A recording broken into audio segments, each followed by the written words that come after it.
नमस्ते दोस्तों, आप सभी का एक बार फिर से स्वागत है आपके अपने चैनल स्वाध्याय में। आज हम एक ऐसी कहानी पर विचार करने जा रहे हैं जो हम सभी के जीवन की सबसे बड़ी चुनौती को दर्शाती है, हमारे सपनों और हमारी हकीकत के बीच का फासला। हम सब विवेक की तरह हैं, हमारे पास बड़े लक्ष्य हैं, लेकिन शाम होते ही हमारा मन एक अनियंत्रित बाजार बन जाता है। हमारी सारी ऊर्जा एक ऐसी शक्ति द्वारा खींच ली जाती है जिसे योग दर्शन में चित्त वृत्ति यानी मन की अनियंत्रित चंचलता कहा गया है। ये कहानी हमें सिखाएगी कि कैसे हमारी सबसे बड़ी कमजोरी, हमारा अनुशासनहीन मन, ही हमारा सबसे महान मित्र बन सकता है। तो आइए शुरू करते हैं विवेक की कहानी और जानते हैं कि उसने गुरु के किस संदेश से अपने जीवन में अभ्यास और वैराग्य को स्थापित किया। विवेक एक सामान्य ऑफिस जाने वाला व्यक्ति था जिसकी शामें उसके लक्ष्यों और उसकी हकीकत के बीच फंसी रहती थी। उसके सपने बड़े थे, उसे अपनी शाम एक किताब पढ़ने, गिटार सीखने या किसी नए कौशल पर महारत हासिल करने में बितानी थी, लेकिन उसकी वास्तविकता एक अथाह गड्ढे जैसी थी। हर शाम 7 बजे जैसे ही वो थका हारा घर पहुंचता, उसका मन एक शोरगुल वाले बाजार में बदल जाता। दफ्तर का काम अधूरा पड़ा रहता, लेकिन उसके हाथ में फोन होता। विवेक घंटों सोशल मीडिया की अंतहीन स्क्रॉलिंग में या अनावश्यक खबरों में अपनी ऊर्जा झोंक देता। वो जानता था कि ये दुख का कारण बन रहा है, यह उसके स्वास्थ्य, उसके लक्ष्यों और उसकी शांति के लिए बुरा है। वो हर रात खुद से वादा करता, कल से मैं अनुशासित रहूंगा, और हर सुबह वो वादा टूट जाता।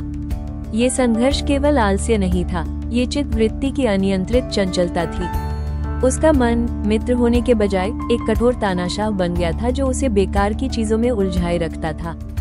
विवेक को लगा कि वो अपनी इच्छाशक्ति की कमी के कारण हार रहा है। उसने कई बार कोशिश की, उसने नए ऐप्स डाउनलोड किए, समय सारणी बनाई, लेकिन 2 दिन बाद ही सब ध्वस्त हो जाता। हर असफलता उसके भीतर अपराधबोध और चिंता के चक्र को गहरा करती जाती, जिससे उसका आत्मविश्वास गलत अहंकार के बोझ तले दब जाता। एक रात अत्यधिक मानसिक प्रताड़ना से थककर उसने अपने पुराने गुरु का एक संदेश पढ़ा। संदेश में लिखा था, तुम्हारे जीवन का सबसे बड़ा मित्र तुम्हारा अनुशासित मन है। यदि मन तुम्हारा मित्र नहीं है तो वो तुम्हारा सबसे बड़ा शत्रु बन जाएगा। ये पढ़ते ही विवेक को एक गहरा बोध हुआ।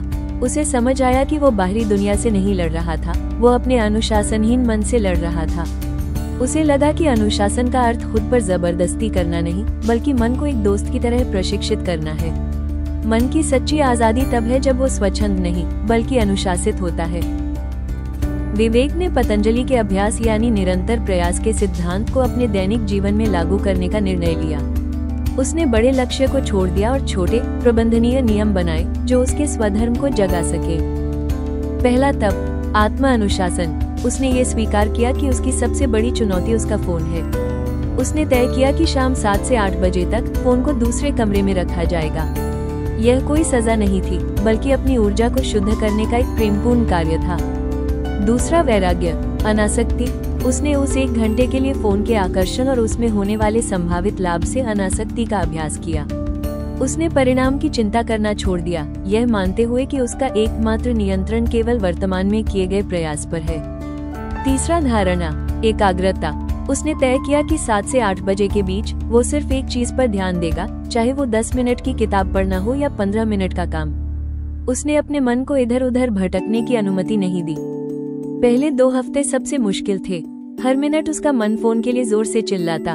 बेचैनी इतनी तीव्र होती थी कि उसे पसीना आ जाता था। वो 2 बार नियम तोड़ने के कगार पर पहुंचा, लेकिन हर बार उसने तब को याद किया, छोटे छोटे संकल्पों की आग जो आंतरिक शक्ति पैदा करती है।